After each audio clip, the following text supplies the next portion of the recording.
आपत्ति अभियोग कली घर बखरा मिललानी मोर गोटा झील हांडिक्याप झील अच्छी ता ना आप्लाय कली बहुत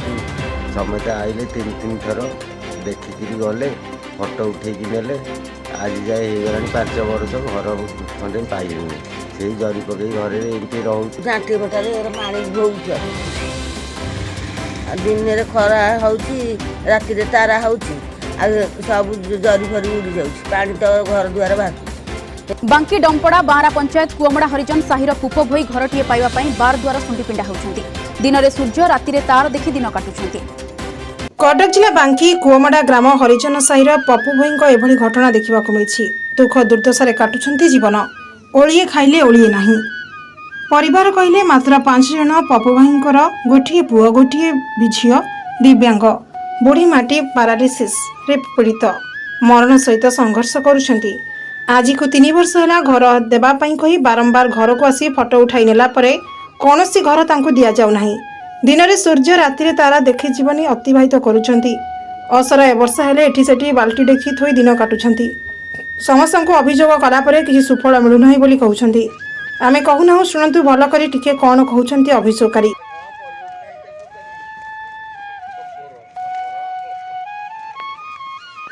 आया मो ना पुष्प भई आम घर कुअमड़ा हरिजन साहिर घटना है कौन ये श्रमिक पाखे आपत्ति अभियोग कली घर बखरा मिललानी मोर गोटा झील हांडिक्याप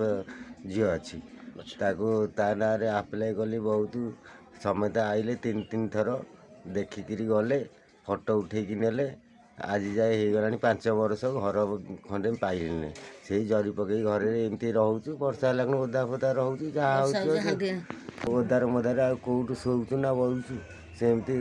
राति सारा अनिद्रा होकर रोचु छिड़ा हो समिति की पंचायत अभियोग कली पंचायत वार्ड मेम्बर सरपंच समिति थे सी कहते तुम घर आसनी बयस हो गला आसब एथर एमती एमती कहते झुअर हांडिक्याप तार अच्छी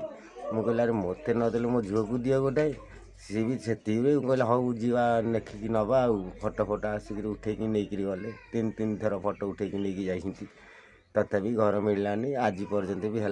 किसी है आ बाध्य स्वरूप मु टीवी रे आम घर बखरा को यदि सरकार तरफ मिलता मुझे उपकृत होता। सन्तु भाई कुअमड़ा हरिजन साही अभियोग पानी तो भर्ती हो चलिक गोड़ हाथ बाली खाऊँ चलिक सेमती जाई रोसईबास कर पानी गलुच आंठी मटारे पानी बहुत दिन में खरा होती राति तारा होती सब जरी फरी उड़ी जाऊँ पानी तो घर द्वार भासुची सेमती गोड़ हाथ मोर बाली खाऊँ सेमती जाई सेमती रोसई कर घर बखरा दरकार केमती